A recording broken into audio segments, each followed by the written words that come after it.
One विभाग कार्यदक्षता को नहीं उठिला प्रश्न। जंगली जंतु धरिले किंतु सांबादिकों को देखाइले नहीं।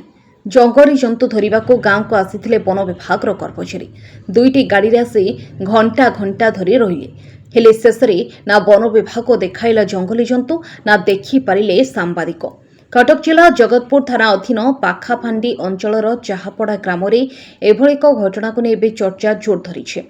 सूचना अनुसार जंगली जंतु जबत करने वन विभाग किसी कर्मचारी दुईटी गाड़ी रे ग्राम में पहुंची दिन प्राय 3टारू राति 8टा पर्यंत घटनास्थल में रही किंतु ए समय मध्य सांबादिकों सम्मुखरे जबत जंतु को उपस्थापन कर अभियोग होइछे। एठी ही उठुछि बड़ प्रश्न, जदि जंतु जबत है तेबे ताकू देखागला नहीं काहींकी। वन विभाग कर्मचारी दुईटी गाड़ी रे आसीथिले किंतु सेवानक परिचय एवं गाड़ी संपर्क में मध्य स्पष्टता नहीं प्रश्न उठिछे। गाड़ी रे नंबर प्लेट नथिबा अभियोग मध्य घटना को आहुरी रहस्यमय करिछे। स्थानीय लोकों कहिबा कथा वन विभाग टीम जदि जंगली जंतु उद्धार करने को आसीथिले तेबे जंतुटी केउठी ताकू सांबादिकों को काहींकी देखागला नहीं।